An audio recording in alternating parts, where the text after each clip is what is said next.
I haven't had great luck with Etsy. I don't know. Etsy, I haven't figured Etsy out. You and me both. I think with the new algorithms and all the new shit they're doing, I mean, the only way I sell stuff is if I actually promote it and do like a flash sale or something like that. Then people go buy stuff. Otherwise, it's hard. It's such a full sea of fish swimming out there. Yeah, you can kind of get lost, so easily, and it's one of those things that feels like you have to be kind of on it every day. Yeah, exactly. Yeah, I don't have time for that shit. I'm kind of bad. Yeah, exactly. Yeah. I gotta hire somebody to do that for me. To hire my daughter or something, Jesus. It's like my wife's on Pinterest all the time. I'm like, honey, can you do my Pinterest account for me? I don't know how to work this shit. She has like 100,000 followers or some shit. She'd kill it for me. I got time for it. Right. Yeah, we all need like a 12-year-old. Yeah, exactly. Hell, my 8-year-old is probably just as good as I am right now. Right. It's so funny. It's so true. Yeah. This is the Wise Guy Radio Show, a podcast dedicated to educating and inspiring through conversations with today's top talents in the world of glass. We will be dissecting their journeys in hopes to deliver actionable content that you, the artist, can start implementing now, helping you grow not only as a creative spirit, but also a successful artistic entrepreneur. With a little organization, relationship building, and your artistic ability, you can obtain greatness. Climb aboard, whether an artist, retail owner, or enthusiast. We have a ton of fun in store for you. Welcome to the Wise Guy Radio Show. You're listening to the Wise Guy Radio Show. This episode of the Wise Guy Radio Show is brought to you by American Helix. The American Helix is a revolutionary new concept in smoking technology.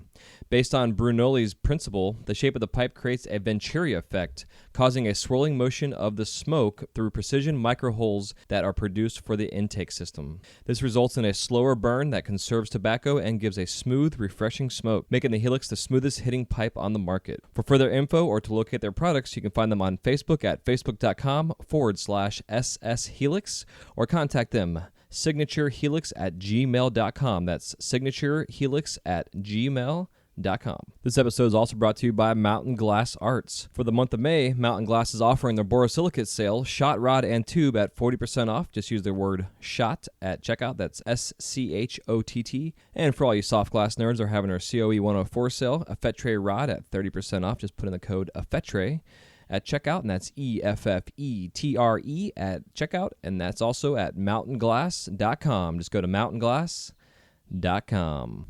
Hey, what's happening? Welcome to the Wise Guy Radio Show, episode number 108. This is Jay Michael, your host. Thank you so much for tuning in today. With 17 years of experience behind the torch, I am as excited as always to bring you conversations with artists, sharing their stories in hopes to inspire and entertain while helping you grow your business. And today is no exception. Today's guest we have on is Najda Gustafson. She is a metalsmith and glass artist who currently resides in Asheville, North Carolina. She has lived in Australia for a couple of years. She's a graduate with arts degrees in metal and jewelry from the School of American Crafts, University of Illinois. And is now more or less a mixed media full-time artist, and has also recently come up with a product that I had mentioned in a previous episode called Great Bras of Fire, which basically is a Kevlar pad, a boob-protecting pad for the ladies, and also is coming up with some products for unisex type stuff for men and women both. Also coming up with some different, just basically kind of ways of making this product work and be comfortable. So we get in a conversation about her products and her glass history and her art history and her travels, and then also some concerns that we have in terms of exposure to the heat of the torch and the radiation and being protected and covering our asses and stuff. Kind of go all over the place with that. So hope you guys enjoy this conversation. She is very interesting and super fun. Had a lot of good laughs. And so there you guys go. You guys can find her at NajdaGustafson.com. It's NADJA Gustafson, GUSTAFSON.com. And I'll have her link in the show notes for you to go to, as well as you can find these great Bras of Fire product at mountainglass.com, as we all love Mountain Glass. So just go there, Just go to mountainglass.com, look in the search engine they have. Look at the Great Bras of Fire. Should be good to go. Also wanted to remind you all, before I forget, one more time, that the Flow is continuing to accept their entries for their upcoming collaboration issue coming out in September. That the deadline is June 1st, but they have what's the word I'm looking for? Graciously extended their deadline of June 1st if needed, and all the information and all that good stuff is in the show notes. Basically, you just need to make sure you have some photos of some sketches, or just send a fax type copy thing of sketches you guys have done. It doesn't matter what type of collaboration it is in terms of art. Could be metal and glass, could be whatever. Different artists working on one piece. I have everything again in the show notes. Just check that stuff out. And also, everything that you guys will have for these podcasts from here on out will be at wiseguymedia.com. You can just go to the podcast archives link and drop down, and it'll have the numbers on there. Or you can just go to the main page that's actually for the podcast. And you can just go into the search and look up whatever you're looking for, keywords, which that's not there yet, but it will be eventually. But for now, just go in the drop down. You'll see the numbers. So it'll all be there. And then each show's page will have the full show notes pages, links, and everything else going on, along with our sponsors and what have you. So anything you might have missed, you can go back and find it there, or you can just go back and listen to the show. And also, don't forget to go on to iTunes if you are a listener on your iPhone, and subscribe to the podcast. That way you don't miss any episodes. And also, please, if you can, go to leave me a review and also a star rating of some sort. Would be fantastic, preferably a 5-star. And the more you guys do make comments and share the show, the more people hear it, and the more exposure iTunes gives it as well, with their weird algorithms and ranking systems. And then if you're on a Droid system, which is cool, just go to Stitcher. You can download the app there. There's also several other different podcast players and apps out there you can check out, so definitely get on board there. And other than that, I am rambling on and on and on, so I'm going to get the hell out of here. Nothing major announcement-wise, but we are going to be starting our new series coming up on selling and pricing your work. It's going to be starting here on Friday, coming out. So this is now Monday, almost end of May, which is crazy. So thank you all for the awesome support in May, all the downloads and the thank yous and the comments and everything else, and the shares, all the guests that came on the show and have you. And other than that, time for me to bounce out of here. I'm going to go get in the studio and get busy, wrap up some orders, and start some new ones. So, love you guys. Take care of yourselves. We will be in touch on the next episode of the Wise Guy Radio Show. Enjoy my conversation with Najda. Y'all take care. Love you. See ya. Peace.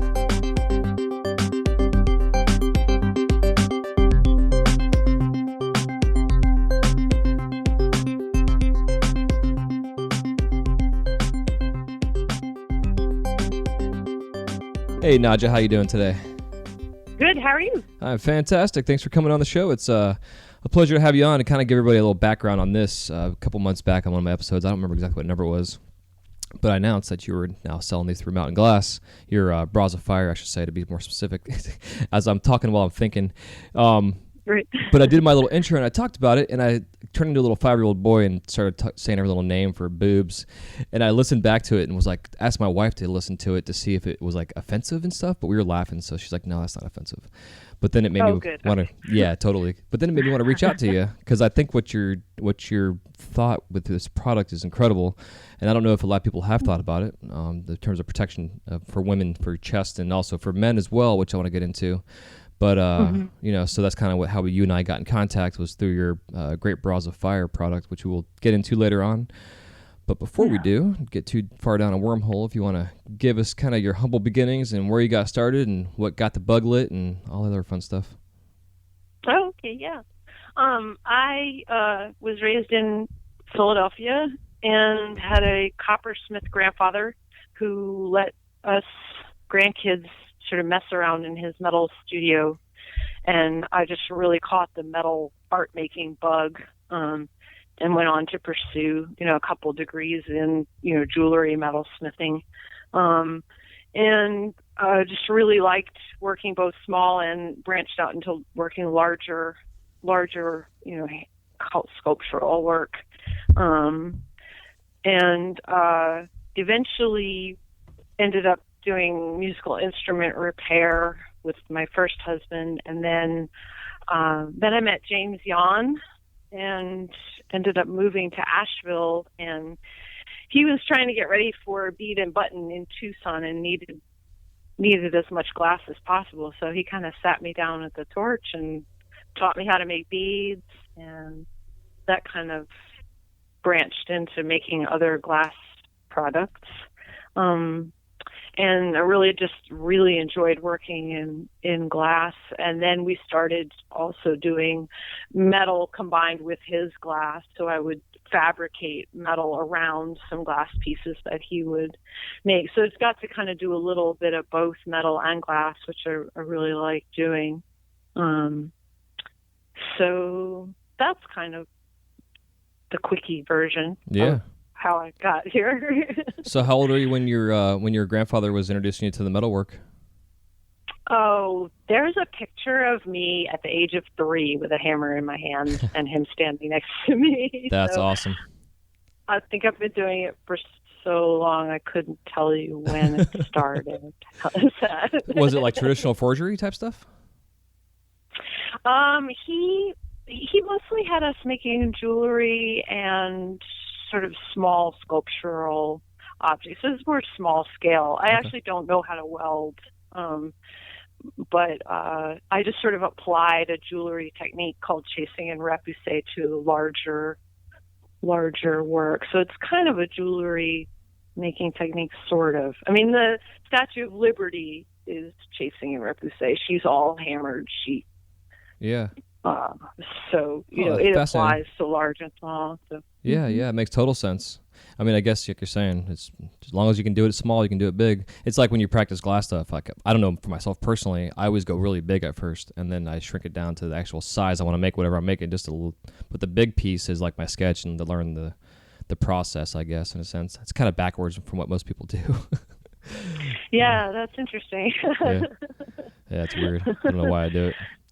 But well, that's interesting. So when you got into the music stuff, like the flutes and repair work, were you doing like full fabrication of like fixing holes and like doing keys and stuff like that for them? Sometimes when it called for it, or if they wanted a special brace, did a little bit of decorative stuff. I did a decorative counterweight for a trombone for this guy named Jeff Bradshaw, who plays with Jill Scott, and he has his own solo stuff. So every now and then I'll see, I'll call it my trombone, on social media. I'm like, that's my trombone.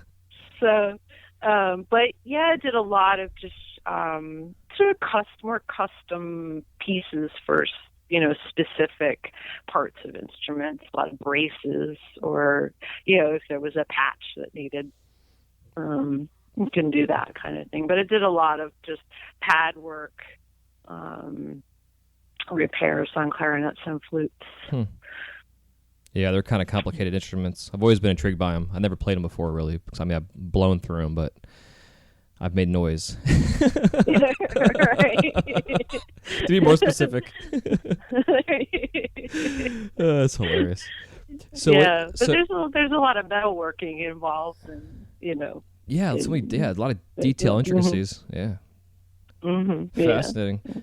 So then you transitioned to that into your glass. So in terms of like the metal or the glass you started doing your jewelry, did you really find it an easy transition for yourself? No, glass is hard.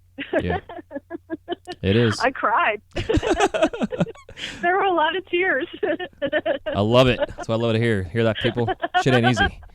It's not. And my gosh, my shoulders hurt like crazy when I first started. I was like, I can't hold my arms up anymore. Yeah, that's funny you say that. It's one of the things I tell people when they first start. It's like, tomorrow you'll be sore and you'll have muscles that hurt that you've never even knew you had.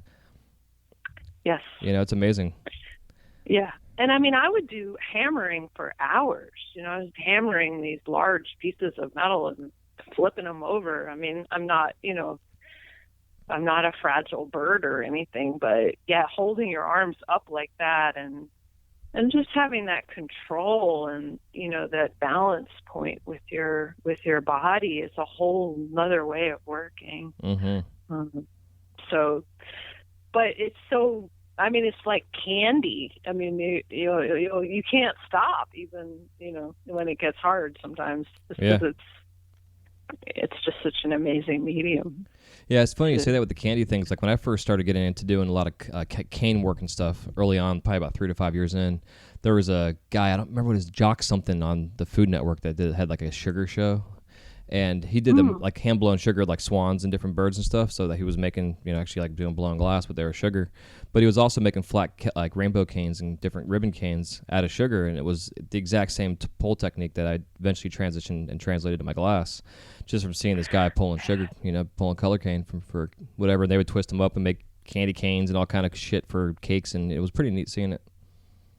Yeah, I can imagine. It is very similar. Yeah. A similar way of having to move things and mix things and stretch it and just get that temperature just right. And yeah, that's cool. Hell yeah. So how long have you been on the torch now for, doing the glass? Let's see, only 5 years. Okay. I'm still a newbie. Yeah, so you're just now figuring it out. So. Yeah. I'm still that toddler, like putting one foot in, so that when they're learning to walk, Yeah, totally, and I agree. But I'm glad you're saying that, because it's so true. Like that, like I find some people catch on pretty quickly, but still it takes like 5 years to really like find your voice in a sense, and what you're trying to do. Yeah, I think that's very true.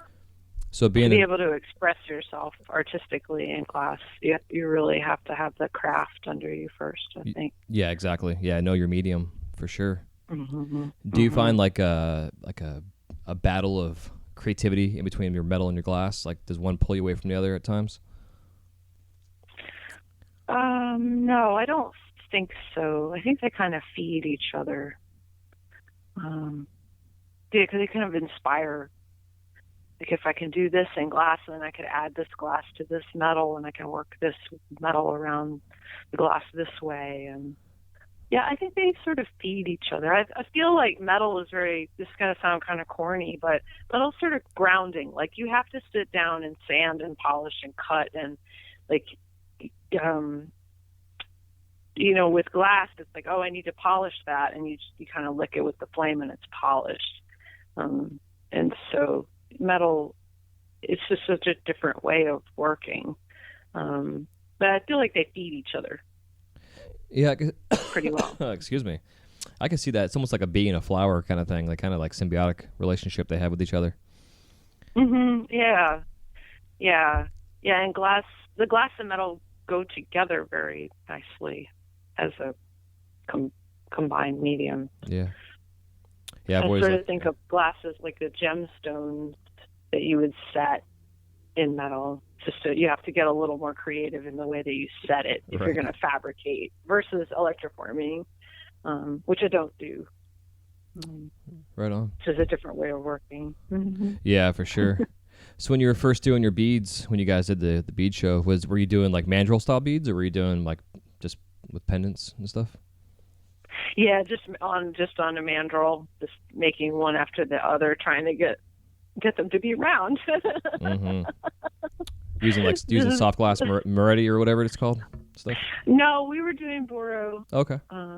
Yeah, he was having me do boro beads, and that's where I got hooked. You start to get that round, and it does it, and it's like magic. Like, oh my gosh, it did what it was supposed to do. What kind of torch were you using at the time? I think he had me on a cheetah. Okay. And then I graduated to Phantom, and then landed with a Mirage. Nice. Which is what I have now. Heck yeah. That I really like. Yeah, it's a nice torch. And I remember when I first started working on the Phantom, and they gave me a foot pedal, and that big flame seemed so huge and scary that I was a little afraid. Yeah, it's dangerous. At first. Which is kind of silly. I'm used to using a torch. I would anneal big, slabs of metal with a pretty big torch. So it's kind of silly, but Oh, I totally understand though. And then it's like all of a sudden it's not big enough, and then you go to the next step level up, and then it's like, now I need to get a delta, and then all of a sudden that's too big, and then you want to shrink down to the next size. Yeah. Yeah. So funny. We're all so spoiled. Yeah, now it's like, what was I so afraid of? It's silly. This thing is awesome. Yeah. But, I love that, though. Like, when I have newbies come in and like, the first couple of days, like, day one, it's like, they don't even want to turn the torch on. They're scared to death of it. And then, like, by day 3, they walk in the studio like they own the place, Right. It's fun. It's a fun, like, this confidence totally happens overnight. Yes. Yeah. It's neat. Yeah. Yeah, I have had jewelry students. I've taught jewelry a bit, and watching them go from just getting over that hurdle of lighting the torch to soldering something together, and it's pretty. I always think that's an amazing process to watch people transform and understand how things work. And then you never look at glass or metal pieces in the world the same ever again, because you kind of pull them apart and put them back together. I think that's pretty incredible to watch a student or a new person do. Yeah. Yeah, I agree. I think that's the beauty with get to a point where you can actually bring people in to teach. If you can teach, not everybody is able to teach, but to be able to have that opportunity to see, it's neat. Especially when you can talk to somebody that's doing it with you, that's new, but they're still doing it, and they can actually understand what the hell you're talking about, instead of like deer in headlights, just staring at you with their head turned sideways, like, what the hell? Yeah, right. Like, what the fuck's a punny? Yeah. Right. You want me to what? Yeah. What? Go home and memorize these terms. Come back tomorrow. Yeah. Right. And it is like that when you very first learn to drive a car or something, and not only do you have to operate that slightly dangerous machine, but you also have to be out in traffic in the world, and so there's so many different things to think about at that moment, So it's always kind of interesting to watch people kind of, their reflexes start to kick in, and they understand, and you get more of a flow to what you're doing. Yeah, it's pretty sweet. Seeing everybody start kind of getting this choreographed dance going along with everything. Yes. Yeah, totally. Yeah. It's super neat. So are you guys still doing the bead shows? We have not been doing any big trade shows lately. James has been doing a fair bit of teaching, more so than trade shows. We use several distributors here in Asheville, and that's been working pretty well for us. I think the last show we did was the Champs show in Denver, when it was the first one where it was legal in Denver. Okay. I think that was the last trade show that we did. Yeah, it's one of those weird dichotomies, like whether you do the trade shows or you get a distributor that does trade shows. It's like, some people want to go to the trade shows for this, just for the environment, but also obviously to sell your shit. But I don't know. Yeah. It's kind of hard for myself personally, having a family and stuff, and getting away for a weekend, and much less, I don't mind spending the money on it if I know I'm going to make it in return, but you just never know. So it's like, those risks that you have to take, no matter how established that you are, so it's like, just take my shit and go sell it for me, please. Yes. Yeah. And I mean, we have a couple kids, and, it is hard traveling to shows like that. It can be, it's hard to leave your family and your regular schedule. And sometimes it's kind of fun to be able to participate in something like that and see everybody's work and get to actually talk to the people and interact. And that's always a plus. Yeah, exactly. Yeah, that's part of my main drive to get to these shows, is to just be immersed in all of that, all the excitement and all the artists and all the glass and everything else, and just get to shake hands and kiss babies and see badass glass. Right. Yes. Yeah, exactly. Do you guys sell to Joint Forces? Yes. Cool. Mm-hmm. Yes. Yeah, they've been great. Yeah, they're one of my two. I'm trying to get Nady on. I actually got to get a hold of him to do that, but I talked to Phil about it, and he's like, yeah, let's get a hold of Nady, bring him on, talk about the company and their glass history and stuff. It'd be fun to bring them on. They're definitely good guys and good company, and supporting the glass artists for a long time too, which is cool. Yes. Yeah. Nady's awesome. I'm so glad he moved to Asheville. Yeah, that's what I heard from a lot of people. They all say the same thing. It's cool stuff. Yeah. Asheville's great for glass. I mean, there's so many artists here. And hell yeah. So many people to bounce off of. When I first started doing this, like 99, I guess 2000, I went up there I think it was in 2000, 2001. I was up in northern Georgia, but I had a friend of mine that we drove up to Asheville a couple times, and it was like right when that whole area was getting purchased by like all the artists and all the hippies were moving in town and buying all the old crack houses, and all the prostitutes were moved out and all the new small businesses were moving in, and it was like totally changing. It was amazing seeing this awesome environment, you know, people on the streets playing their drums and hanging out and just bullshitting and creating art and just hanging out, reading books and playing music. It was just, I was like, damn, I got to move here. This place is awesome. And it's gorgeous, you know, on top of it. Yes, it is. It is a really beautiful place. I'm very lucky to live here. Yeah, it's definitely home. Yeah, you guys up in the mountains area? Yes. Yeah, it's just, it's beautiful. Hell yeah. I love it.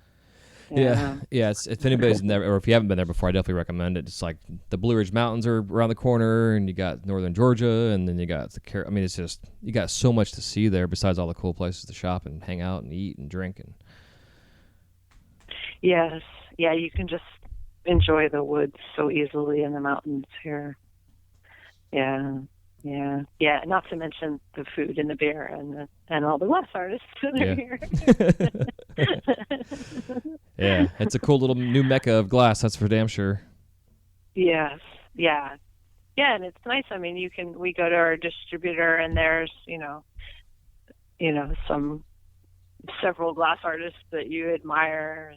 You get to chat and see what they're working on and bounce off ideas, and it's a really great community for that. Yeah, it's super cool. So in the functional glass world, what kind of stuff do you guys make? I mostly make a lot of spoons, and James does the range. Mostly he's known for his marbles.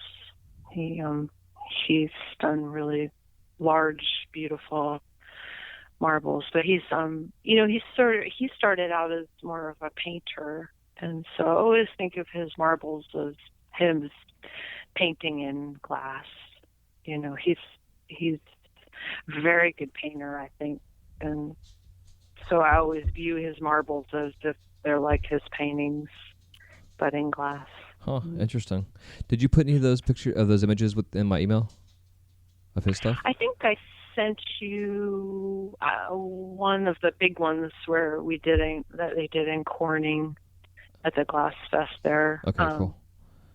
But I can send you more too. Okay. Yeah, I wouldn't mind seeing maybe some of his paintings too, because I haven't opened the file. I opened up your bio, but my email files were.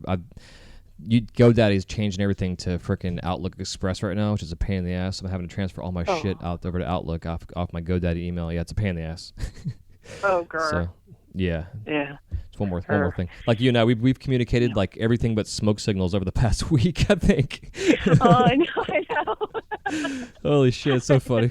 I'm like, where were we messaging from? Oh, God. I swear, I say this all the time. Someone's got to invent some platform that has like every fucking way we can communicate on one page. Get an alert, something comes up. I don't know. It just would make life so much easier. Yeah. I think the more technology we have for communication, the worse we get at communicating too. Yeah, I agree. I've kind of encountered that a bit. Yeah, I agree. Especially the kids that don't want to make a phone call. That's all they want to do is just text. Yeah, I'm guilty of that, but yeah. Well, I am too. Don't get me wrong. Sometimes it's a lot easier. But like for instance, like my daughter last night, they had these awards, and Maley, come on, she talking, but she was up for assistant director. She's a high school theater school, whatever it's called, PCCA, Pinellas County Center for the Arts. and she cool. was assistant director in this last show they just had, and she was up against 4 other people, I guess, for assistant director, and she won the award, which is awesome. But she sent me a text message to let me know she was home, and she's like, I have news. I'm like, call me, no text. so she called. Yeah, important stuff like that. Yeah. Exactly. Yeah, you want to hear it in the voice. But yeah. Exactly. Yeah, hell yeah. It's too funny. Oh, that's awesome. Hell yeah. So at what point in time then, I guess, to kind of transition into your Great Bras of Fire product, you know, I kind of definitely get into this. So at what point in time did you feel personally the need for this protection, I guess? I was helping James. He had gotten a hold of this ginormous cobalt tubing. I'm going to say it was like 4 inches diameter. Whoa. Big. And he wanted to make this giant thing with it.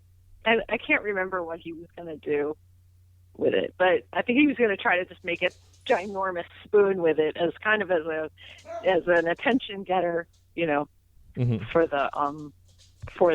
our table we were selling. And so I was helping him cut it in half on the torch.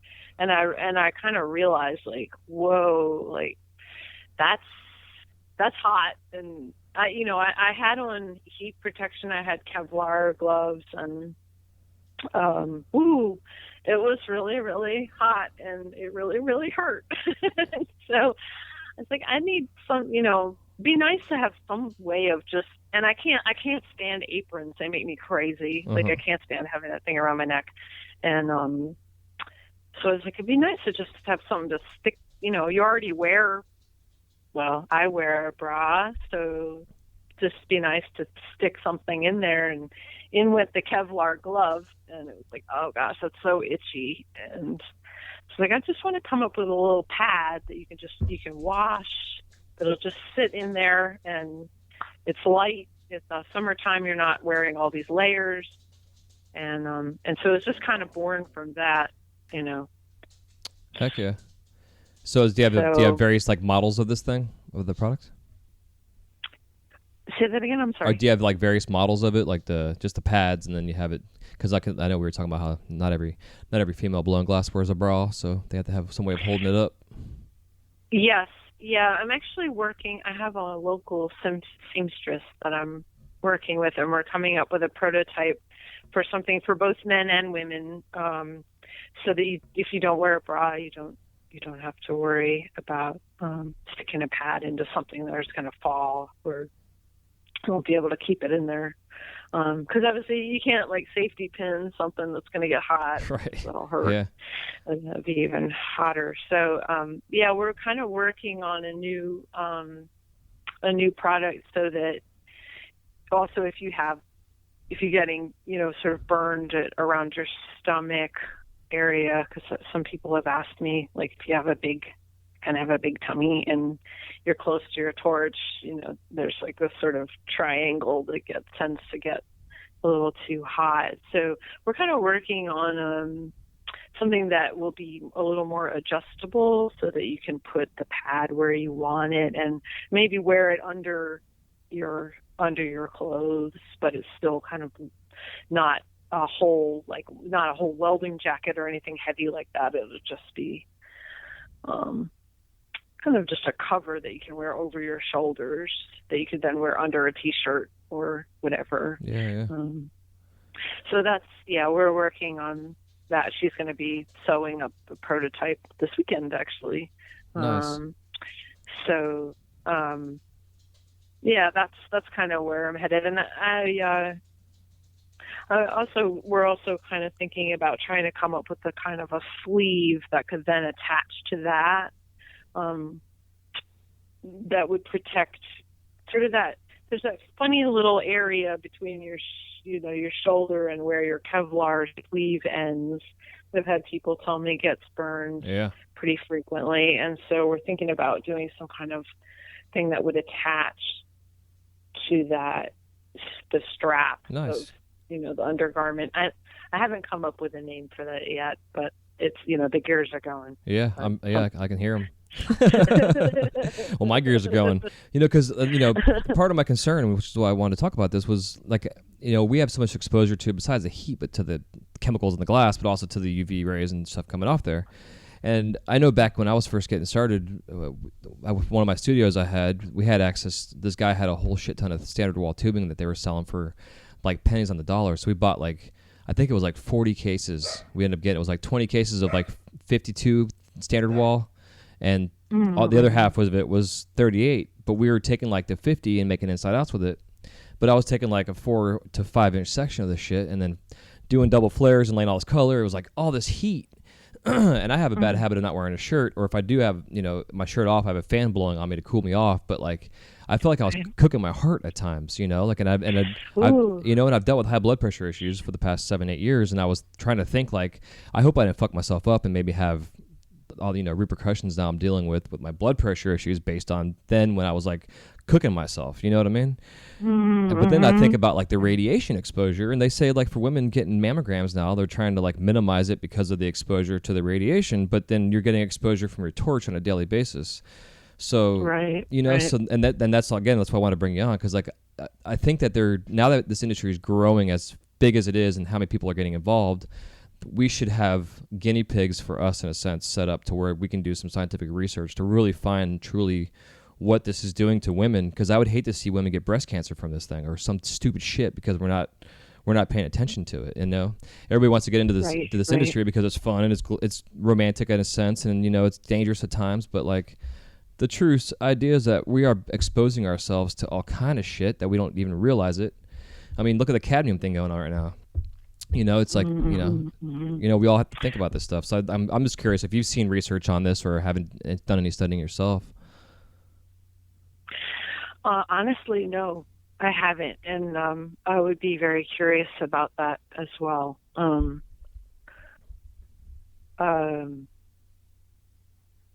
That's a really, really good question. And I think that's something that artists always kind of have to make themselves aware of is, what is your medium? Is your medium safe that you're working in? I mean, I'm sure that many painters that are brilliant were poisoning themselves with lead from their paints. We as artists, I think we want to have our hands on the material. We don't want that barrier or that separation from our medium, but you also don't want your medium to kill you. Yeah, exactly. So, I mean, I totally came at this from this is really uncomfortable and hurts, and it can't be good for me. I would like something light and easy to stick down there. Yeah. That I can wash. But that's a very good question. Well, I think it's great because you're finding a solution in a sense in this white space that's out there, as a Band-Aid almost, But I think the path that you're on, like you're talking about, trying to protect that our little shoulder boob area that we have, that by our armpits that's always exposed. I totally know what you're talking about. Like I've had full coverage except for that one little area, and it's like it hurts. It's like so sensitive when you get burned from that stuff. But I wonder if you could like hook up with like a local college that could do some kind of study along with you in the product to really see and like fine tune it to a point to where like exactly what kind of protection it's getting, the benefits of it, something of that. I mean, I know there's so much fucking money out there for grants and private industry. I'm sure something could be done, especially with breast cancer as prevalent as it is, unfortunately, Yeah, that's a really good suggestion. And that's definitely something I can pursue for sure. I want 5%. Yeah. But seriously, if you think about it, like it's not good to get sunburned over and over and over. Yeah. And I mean, to a certain extent, that's essentially what you're doing to yourself.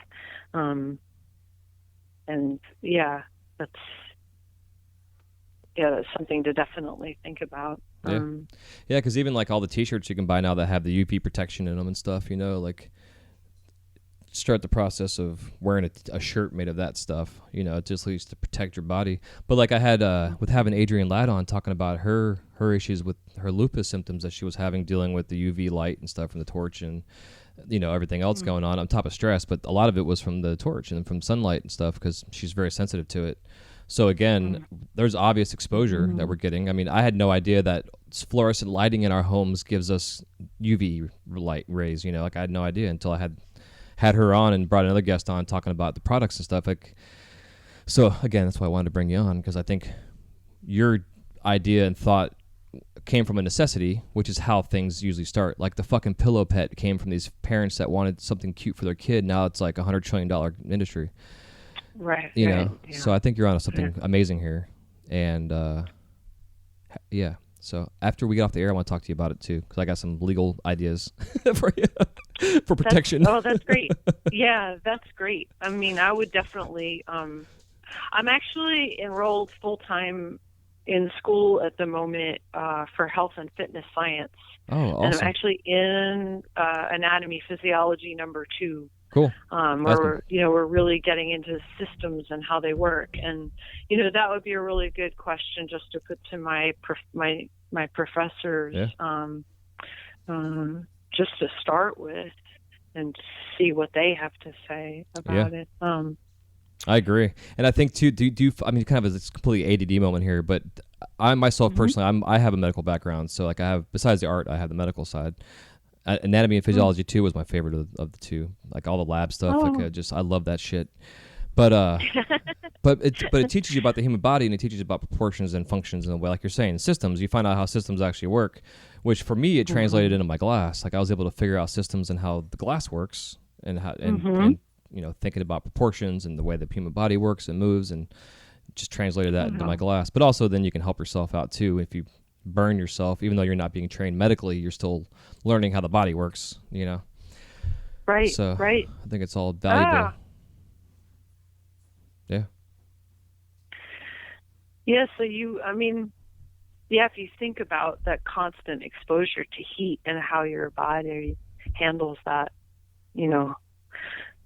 and just tries to keep you in homeostasis. So what is your body having to do to adjust to that constantly? It's a really interesting question. Yeah. Yeah, my newsletter I'm actually putting out for the second, I guess, quarter 2 for the podcast is all about summertime coming in the heat, and I found a huge article that the CDC put out on heat prevention and symptoms and signs and all, everything from heat stroke to, I mean, all that stuff. So it's going to be part of my news article. And then also benefits of drinking water with lemon and salt, but we're drinking warm water, not cold water, as a homeostasis type of thing for balancing the way your blood is and everything else. But, right. So it's definitely this time of year stuff we got to think about, especially besides the fire. We're dealing with hot studios, everything else. So it's definitely, people have got to be aware, besides the sunscreen. Like I saw a thing the other day, they were talking about sunscreens that are like SPF 70, and by the time you actually use it, when you go if you're at the beach and you go in the water, it's down to like a 30, I think they were saying, like the percentages that your body actually absorbs to what it actually comes off your skin that doesn't work. It's like, It was amazing how much of it you lose, not to mention some of that shit's terrible for you. Yeah, I always wonder about that, because I keep hearing, like, wear your sunscreen, but at the same time, I keep hearing, well, sunscreen's not that great for you, and like, well, what do I do? Yeah. I guess don't go out in the daytime, and I mean, yeah, that's a good, you kind of have to make choices to a certain extent at this point. Yeah. That's a really good question. We'll definitely pursue that for sure. Yeah, definitely. Cause I got off my brain, like I said, my cogs are turning, thinking of how you can take this product, because this could turn into, like you're saying, for men too. Because I know myself, again, I would love to have some kind of protection that wasn't just an apron, especially because when I'm wearing my apron, I look like I'm blowing glass with no clothes on completely. It's kind of funny. People walk in my studio like, man, you got some clothes on in there. It's just me and my apron, But it keeps me protected at least, but still, it's cumbersome. That would hurt. Yeah, exactly. Yeah. Yeah, it's definitely cumbersome. I definitely excited to see where you take this, for sure. Oh, and I'm just real quick, just Googled some sunscreen stuff. I did an episode over the summertime. I went to my dermatologist and we were talking about sunscreens and stuff, and she was saying that really the stuff that there's one out of Australia actually that's let me actually look this up real quick. She said it's probably one of the better ones on the market because of its natural. Oh, blue, that's what it's called, Blue Lizard. Blue Lizard. Okay, yeah, I've had a dermatologist tell me to use that kind as well. Yeah. Which is funny because I could never find Blue Lizard in Australia when I lived there for 3.5 years. That's pretty stupid. That's so I know, God. Right? I was like, Yeah, that's crazy. Okay. But no, that stuff's supposed to be pretty good.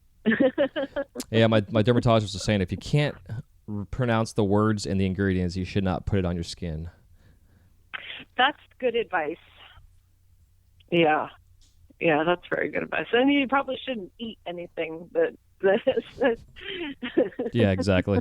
Like when I was a kid, I used to sit in the shower and wash my hair and then read like the ingredients in the shampoo, and then which helped me for anatomy down the road. But still, trying to pronounce the stuff that's in the bottles. Half an hour later, I come out of the shower. Right. It's so true. So is your product, like, I know it's available and for sale, so you want to tell us where we can actually find it at? Yeah, Mountain Glass is carrying it now. And so they're probably a good place to go for them. And you can always message me on Facebook and I can get you connected. I do have an Etsy page. It says it's Great Bras of Fire. So that's available as well. But any of those three ways is a good way to connect with them. Okay. I'll make sure I have the link for Mountain Glass on there on your show notes. Awesome. Yeah, they've been great. They're so awesome. We're very spoiled having them, right down the road. So. Oh yeah, I'm jealous. Like when I was last year, I went up there and visited them when I was in northern Georgia. And I was like, God, I could live up here and just drive down the street and get my materials. This is fucking awesome. Yeah, it's like a candy store. Oh, man. And the drive there through the Blue Ridge was amazing. Like, it was just, it was so worth it. Yeah. And now they're in a much bigger space in the River Arts District, which is pretty sweet. Yeah, I know Joe was excited about the whole move and freaked out. Yeah. Yeah. Oh my gosh, that would be such an undertaking. I can't even imagine. I said that to him. I walked in here. I was like, "Oh my God, you guys are moving all of this." I have trouble thinking about moving my own studio, but I mean, God Almighty. Yeah. Gives me anxiety just thinking about it now. Oh, I know. Yeah.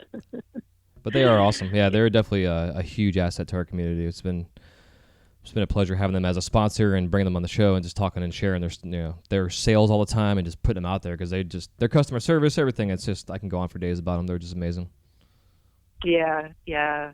They're actually I was in Asheville for 24 hours visiting when I was living in Australia, and James took me to Mountain Glass just to see what it looked like, and that kind of sealed it for me with my visit to Mountain Glass. It's like, okay, I have to move here. I don't know anything about glass, and I don't really know this person very well, but I have to move here. And yeah, I actually cried on the airplane ride back to Australia. I was just so freaked out that I had no choice. It was one of those, it was very strange. It's like, I have to move there. And yeah, and I credit Mountain Glass as being the end piece of that decision. Nice. Hell yeah. So how was Australia, to kind of go back to that? I mean, I know it was a past life in a sense, but I would love to visit Australia. It's definitely worth, yeah. It's a beautiful country. The animals and plants are incredible, and it is beautiful. I would recommend anybody go to visit there. And they do have a lot of arts. I was in Adelaide, and they have this place called the Jam Factory, which is just this old factory building that houses all different kinds of artist studios.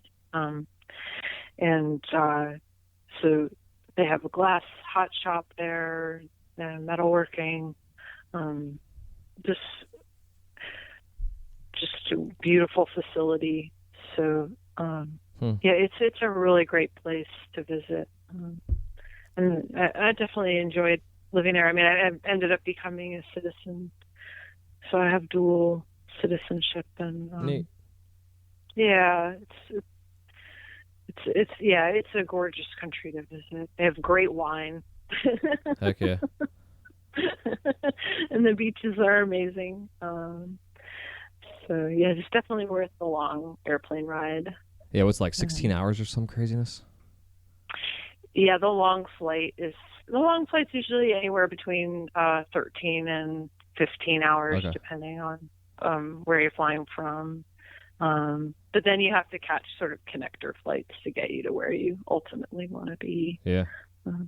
But it's long. You just suck it up and do it. Yeah, long ass nap. Yes, exactly. Yeah, or get drunk, one of the two, or both. Yeah, definitely. Yeah.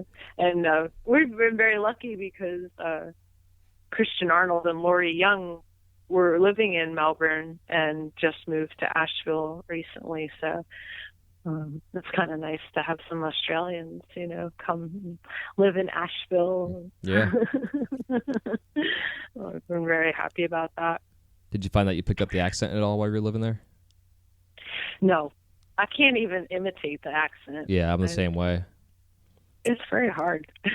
Like if I go to Asheville, like I have a little bit of a southern twang to be even living in Florida. But if I go to Tennessee, Asheville, I become a local within 5 minutes. It's amazing. I'm like, hey, it's like I become country boy right away. It's so funny. I don't know what the hell it is, but yeah. I was born on the beach and I could live in the country all day. That's funny. Yeah. James kind of does that. If he gets around the accent, he kind of slides south a little bit. Yeah, my ex-wife, when we went to Tennessee, she's like, "Where the hell did that come from?" I'm like, I don't know. I got some country guy and I got some black woman in me too, so they both come out sometimes. Right. Aww. Yeah, I'm from Philadelphia, and I don't think I sound too Philadelphian except for water, Oh yeah. Jesus. But it's hard to do the Australian. My daughter has just the slightest touch of Australian accent, which is kind of, I can hear it. I don't think, not everybody can hear it, but the way she says certain words is like, oh, there's that little Aussie in you, Too funny. It's got to be cute though to hear it, for sure. Oh, it is really cute. How are the laws over there, like the cannabis laws and stuff? I heard they're pretty kind of strict over there. They're very strict. The last time I went to visit my daughter, I got to hang out with Veronique Selfland, and she, it's hard for glass artists because they really aren't supposed to make pipes. Yeah. So that's kind of a tricky balance, and everything there is very expensive. So gas is expensive, oxygen's expensive, glass is expensive. So that makes it very challenging. I think for glass people in Australia. Yeah, well, they listen to the show, so what's up, all you Australian crazinesses? Because I definitely want to get someone on the show from over there to talk about the community over there and the industry and stuff, because it seems like it's way underground. Yeah. And the funny thing is, when I didn't start doing glass till I met James and moved to Asheville and was introduced to glass. So I I don't know the glass world in Australia at all, because I was so immersed in metal while I was there, for 3.5 years. And so I'm only just discovering what glass is in Australia now that I'm not there anymore. Yeah, it's funny. But it, it just so happened that Veronique lived in Adelaide where I was, and it was really nice to be able to spend time in her studio and spend time with her and, talk about glass, here versus glass there. But, Christian and Lori can talk a lot about that as well. Yeah, absolutely. They lived in Melbourne for a very long time together. So heck yeah. Mm-hmm. Awesome. Yeah. Do you find like there any influence from like the culture over there that you find in your work at all?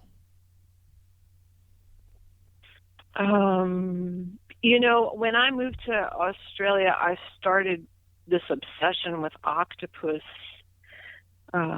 And I just started hammering octopuses in metal like crazy. And I so much of sea life started to influence me just because you live at the beach. And so, I think that kind of imagery took over my work. And I also became obsessed with octopuses because, they're so amazing. They're found in every ocean, and they're very smart, and they figure out spaces, and they're not afraid to go different places and test out, different cavities and such. So, oops. Yep.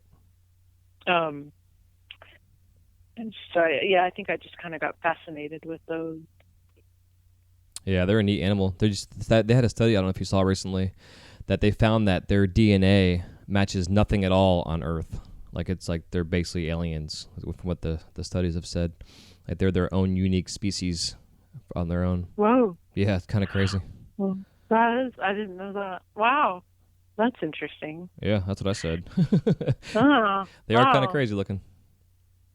They're amazing. And Australia has some really dangerous ones, like the little blue ring octopus. It's so pretty. They're so pretty. They're so dangerous, Are they just toxic? Yeah. And they're tiny, and they're beautiful. Huh. Gosh, they're beautiful. Yeah, gorgeous little creatures, but they're tiny. And I think definitely that sea life definitely influenced me. And also just, when you move to a different country that's not home and your family is not around you anymore, I think that definitely influenced the way I was working and what I was expressing in my work. Yeah, makes sense. Are you doing octopus now at all in glass? I've tried them, and that just isn't the same. Yeah, they're tricky. And a lot of people do them already. Mm-hmm. And so I've kind of moved on from there, just because it seems like they got kind of popular. And people can do them so much better than me in glass. Yeah. So I'll let other people make them be way more beautiful than I would in glass. Heck yeah. They're one of those items that like once I figured them out, and Jennifer Umphers actually gave me a couple tips on doing them, which was what then landed helped me get my job at Disney doing glass there. It was kind of crazy.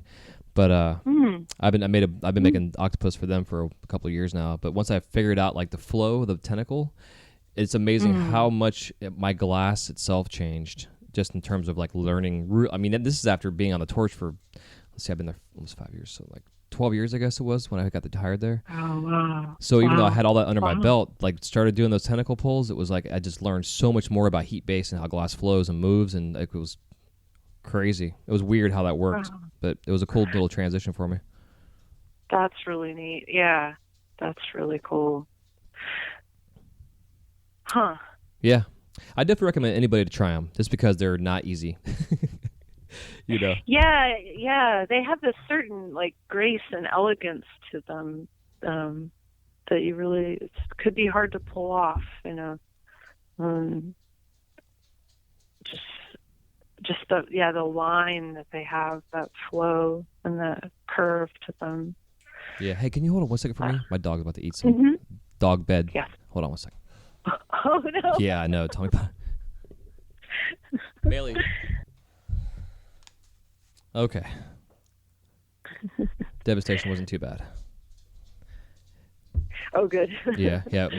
The two of them, like, we have a male and a female, and Oakley has like a memory foam inside of a blanket kind of deal, and that my wife made like a case for it, and he got the corner of it open and didn't touch anything, but she saw the hole in the corner, and she's like a boxer mix, and I guess they root and they're just weird, but so she started pulling the foam out of the corner, and next thing you know, freaking foam everywhere. So we stuffed it back in there, and now they've every once in a while she gets a hold of it and makes like the tiniest. I mean, it's like you don't even know there's a hole in it, and she pulls stuff out of it. It's crazy. Oh. She's a brat. Oh, no. Yeah. Aw. Silly ass dogs. So, anything else you want to cover on here before we transition into our lightning round?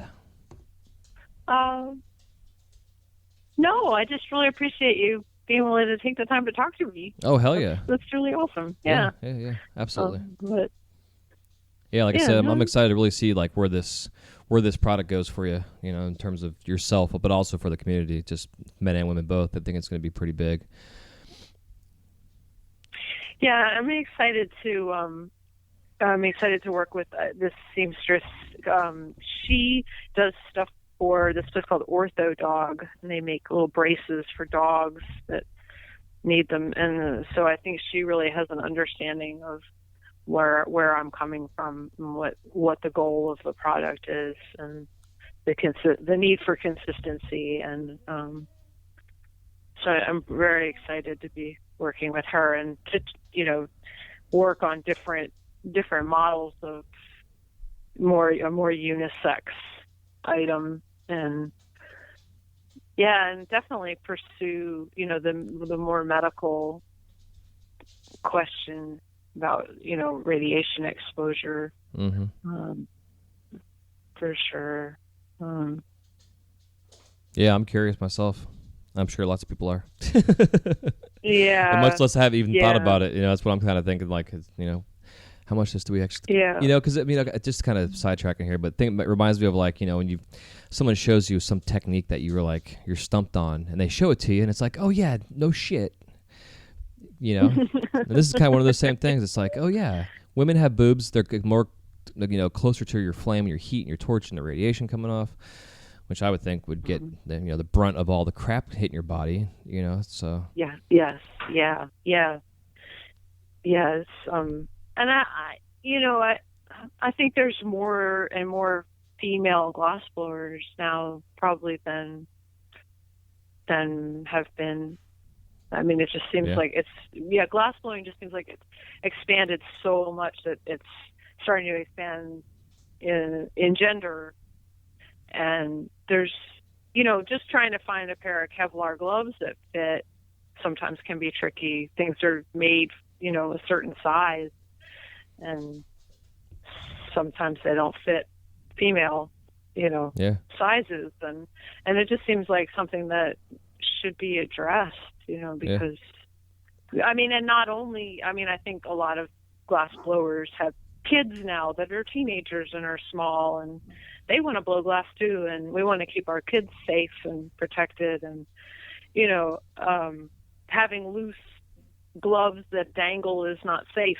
You know, you need something that fits well, and I think that's important. Since the glass world seems to be, you know, growing, you know, let's allow, you know, different kinds of people to participate and do it safely. I think is important. Yeah, I agree. Yeah, you know, it's something I've been actually wanting to bring up again was I'd heard I don't know if you ever listened to Tim Ferriss, but he had a guest on his podcast that was a chef, and the guy was saying, like, they were talking about temperatures in kitchens, and he only knew how hot it was because the thermometer that he had in his coat pocket in front of his vest, what he had on, would tell him how hot it was in the kitchen, you know. And it got me thinking, like, man, we should, like, us when we're working, we should either like tape it to our chest or, you know, stick it in like a pocket or something on our shirt and wear it while we're working to really gauge how much heat our body's actually getting exposed to. You know, I mean, a torch is 3,000 to 4,000 plus degrees at times, and not to mention your glass and everything else. It's like, it's a lot of damn heat, and we're more or less a slow cooked rotisserie chicken over, a 10 to 20 year process period of time. Just killing our cells and stuff. Yes. Yeah. Yeah. I mean, if you think about the precautions that athletes take when they work in the heat and the humidity, I mean, essentially you're like an athlete with that same exposure. Glassblowing is very physical, and it requires a lot of your body, and then you add that your temperatures and your humidity, and you almost have to approach it as if you're a long distance runner running in the heat. Yeah, exactly. And definitely staying not just hydrated, but also being aware of your electrolyte balance, and making sure you don't get your pH out of whack. Yeah, not to mention protecting your skin. Yeah, because we're all going to be tattooed and wrinkly and hopefully not covered in skin cancer, but you never know. Skin cancer could be prevalent. I mean, I know it's in my family, myself personally, so I'm going to probably have some kind of shit with it, but I hate to see a whole generation of kids and that are younger, in their early 20s that are doing this now, and 30 years from now come up with something screwy. Yeah. It's definitely something to educate, get educated about, for sure. Yeah. Hell yeah. Yeah. Well, I was talking to my seamstress yesterday too about doing a double stuff version of this for people that maybe have piercings. Oh yeah. In locations, since those do get much hotter. Yeah. Holy shit. Yeah. Yeah, because like my glasses on my face get hot as hell sometimes.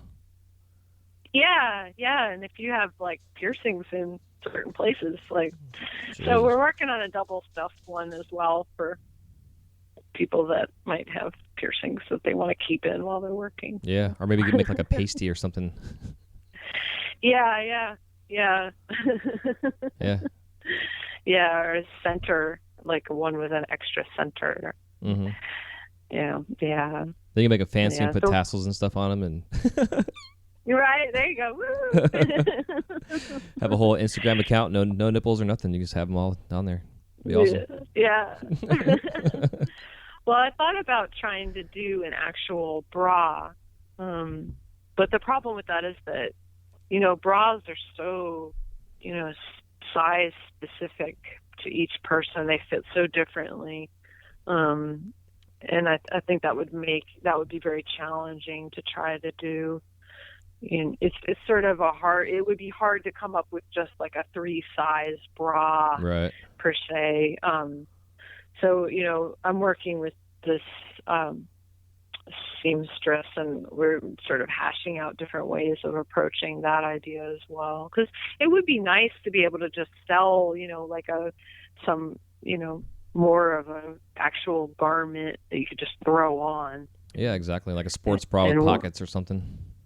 Yeah, exactly. Yeah. So that's something we're definitely going to be visiting along the road here as well. So, but, the tassel, that's what hilarious. Sent me in that direction. Hell yeah! When you get the lines going, we'll bring you back on and discuss what you have available, because I definitely want to follow up with this. Oh, thank you. That would be awesome. Yeah, that'd be great. Yeah, and I'll definitely do some research and some asking around, and they have a pretty good anatomy biology department at my school, and I'm sure there's quite a few qualified people just to start asking that question of, as a starting point. Yeah. You got to take like a video of yourself on the torch or something like that, so they can kind of get a visual of what you're actually, what's going on. Yes. Yeah, no doubt. I did that with my dermatologist. Sorry, my gears. Oh, it's okay. Yeah, I did that with my dermatologist, just so she could see like how close I am and the actual brightness and exposure, and all that stuff. Yeah, that's a really good idea. Well, thank you. Yeah. Yeah. Yeah. Awesome. Well, on that note, let's take a break to thank our sponsors, and then we will come back, and it'll be time for us to crash the kiln. Okay. All right.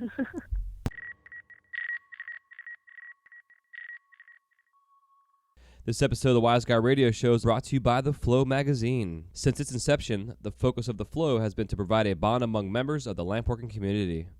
At every issue, you can enjoy great content with the hottest artists and cutting-edge techniques using the latest industry products. These features, along with the continuation of our Women in Glass edition, Glasscraft Emerging Artist Awards, inspiring gallery showcases, dynamic general interest articles, as well as health and safety information, make The Flow the leading international lampworking journal. For more information or to subscribe to The Flow, go to theflowmagazine.com. That's theflowmagazine.com.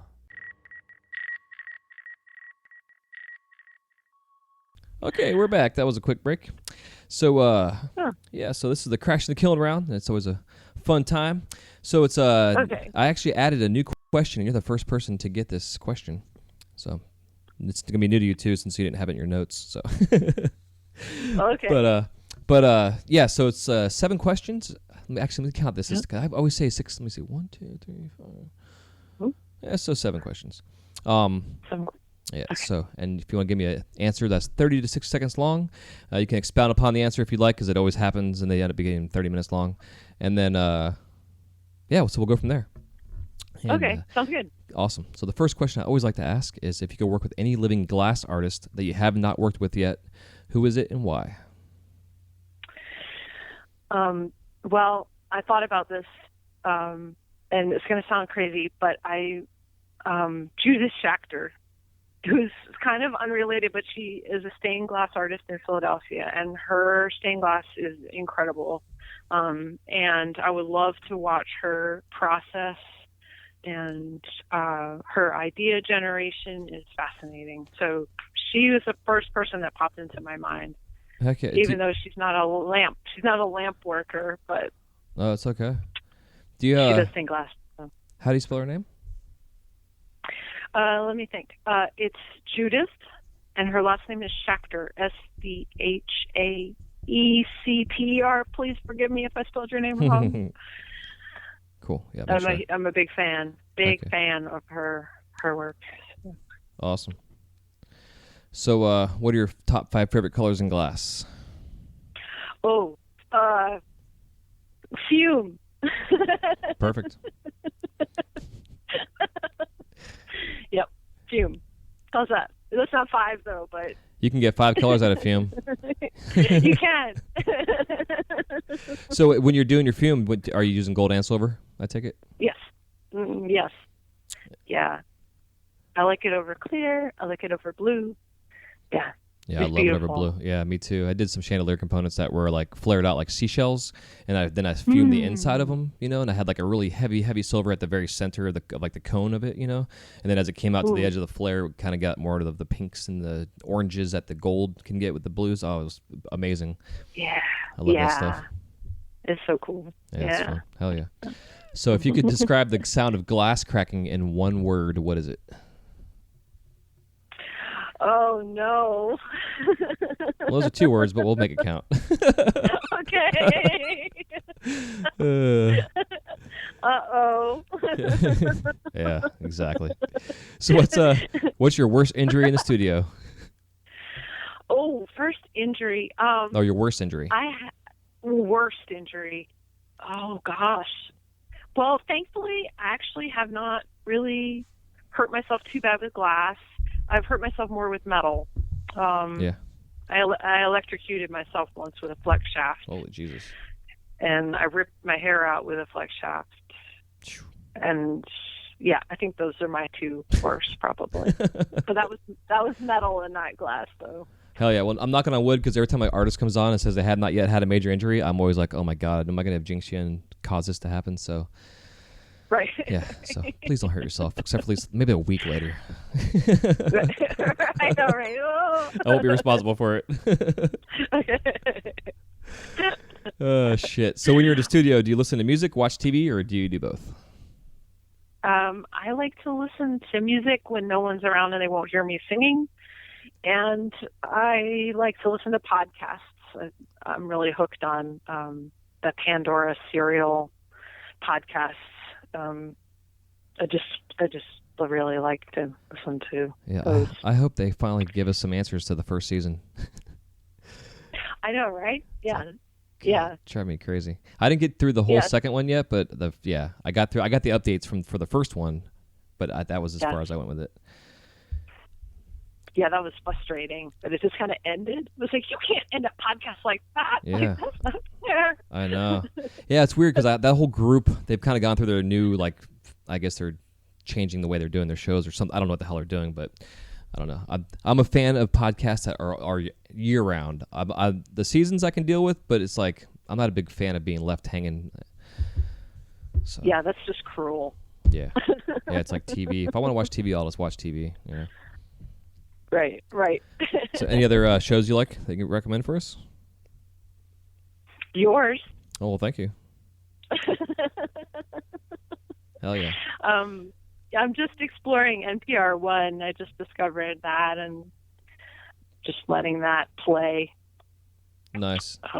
See where you end up. Tim Ferriss is definitely a common one I recommend. He's got a great show. Okay, I'll definitely check that out. If you like interviews and insights to things. And Mark Maron, the WTF, he's got a great episode or great podcast too. He's a little long-winded at times, but and what's funny is the only one that he has had, I think he's got like over 100 episodes now, but the only one that was not like a rated, foul-mouthed language was his interview with Obama. It was actually available for everyone to listen to because he did not cuss. He was a good boy. Wow. Yeah, it was pretty funny. So that's cool. That's cool. But yeah, interesting stuff. Yeah. Podcasts are great. Like there's such a because I find with our industry, not everybody has a college education, and we're not all seeking college education. We all seek knowledge, and I think the podcast has really helped artists in general really have the opportunity to continue their education through listening to a show while they're being creative in the studio. It's like this whole awesome, thing that we have now access to. Yeah, I agree.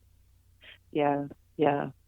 And you can find information and the subject matter. Like I think that's one of the things I like about letting NPR One just play, because I never know where I'm gonna end up, and you can learn so much from it. Yeah, absolutely. Yeah. Another one I recommend a lot too is one called Startup, and they've had 2 seasons now. The first season was about them as a company, beginning and starting and everything, and then the second season was about a company that they followed, going through the same process of starting from scratch and going through investors and really interesting stuff. And it's good information for those that want to scale their business or just know how kind of the ins and outs of what a major business has to go through to get started. Oh yeah, that sounds really cool. I'll have to look that one up. Yeah, awesome. Heck yeah. So my new question I have is, do you have any tattoos that are art related or glass blowing related? I don't have any tattoos. None at all? No, I'm a completely blank canvas. Well, of course. The first person I ask has none. Jesus. I'm going to edit this out. I have freckles. I have freckles, but no tattoos. Hell yeah. And I don't even wear my piercings anymore. I used to have, an ear full of piercings that I don't even wear anymore. Nice. Well, have your husband take a marker and connect the dots in shape of a torch, and then take a picture, and you'll be the first guest that has a glass tattoo. That's your answer. All right, you got it. Awesome. I'll work on that. Okay. I'll make sure that question's in the notes next time. So my last and final question I like to ask is, if you were stranded on an island that had a glass studio in it and supplied your gases, your kiln, and your torch, and you had to make something, it could be whatever you want to make, and the island itself could be however you want it to be, what 5 items would you bring? Oh, gosh. Yeah. I can't answer that question because I would probably want to bring my grandpa's hammers, and those don't have anything to do with glass. So I thought about that, and if I can have a hammer just for, nostalgia. Yep. And then probably just supplies to make very simple few things. So just the very basic, a paddle and a blow hose and some fume sticks. And that would probably be about it, really. Just very, very basic. Well, you have your hammer in there, so you've got 4, so you have 1 more left. And, one more left. It's the most important thing that not everybody forgets, but they tend to forget. My cutters. Oh, yeah. Okay. Well, you're still missing one. I'm still missing one. Oh gosh! Oh wow! I get to bring a lot. What's the one thing you need to see what the hell it is you're doing? Oh, my glasses. Definitely my glasses. Yeah. So there you go. and a pair of great bras. Hell yeah! Just bring a suitcase. You're good to go. But it's funny with the glasses because it's always one of those things that we're so used to wearing them all the time that we just don't even think about wearing them or needing them for something like this. So. That's very true. Yeah, you make a good point. I was also thinking a chapstick. Oh yeah. Yeah. I get into survival mode.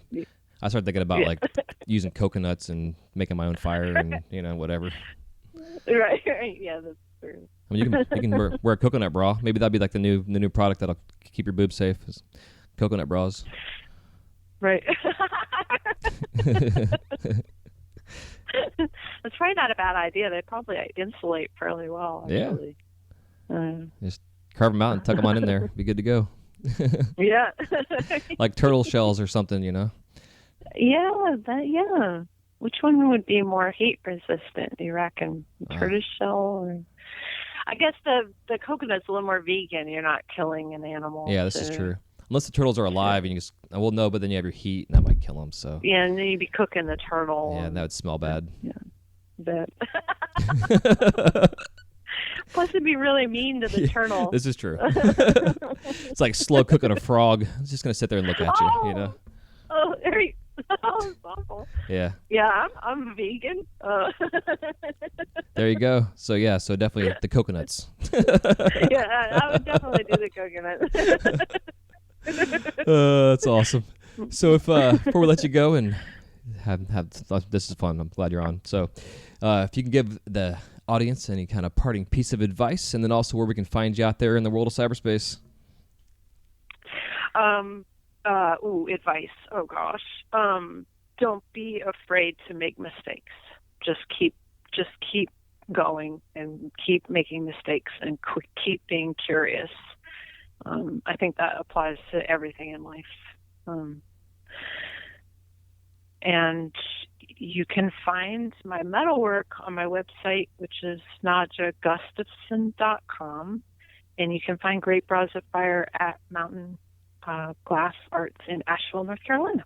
Hell yeah. And I'll have all those links on the show notes for everybody to click on and check them out. And again, thank you for coming on and sharing this, your story and your products with us. And like I said, I want to bring you back on and see what's up with them and start getting these out there, because safety and precautions from the very beginning is how we're all going to live longer and keep doing this for as long as we can.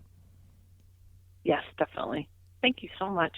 Yeah, hell yeah. So, all right, y'all. Hope you enjoyed our conversation with Najda. And again, I'll have all of her links to all of her fun stuff out there and on the show notes and also on the website and what have you. And she will be episode 109 next week. Oh, no, actually, you'll be 108. Yeah, shit, 108. Yay. So, yeah, you'll be coming out on Monday. It's coming up Monday. So, yeah, excited. So, all right, y'all. Hope you enjoy. We'll see you next time on the Wise Guy Radio Show. Take it easy. This episode is also brought to you by C-Cube Co. C-Cube now creates a wide range of specialty and one-of-a-kind artistic glassware, items such as hand-blown wine crafts, insulated coffee mugs, pint glasses, and custom piggy banks, plus glass pendants that you can have personalized with imprinting, logos, and color accents that are available. Just go to C-Cube Co, that's SEACUBECO.com for more information. That's CCubeCo.com.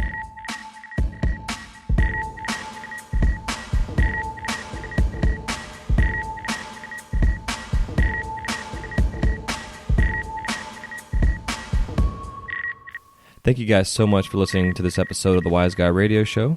If you have any questions, comments, or remarks, please leave them in the show notes page area where it says comments.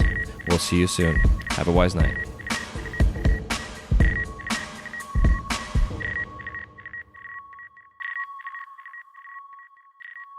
You're listening to the Wise Guy Radio Show.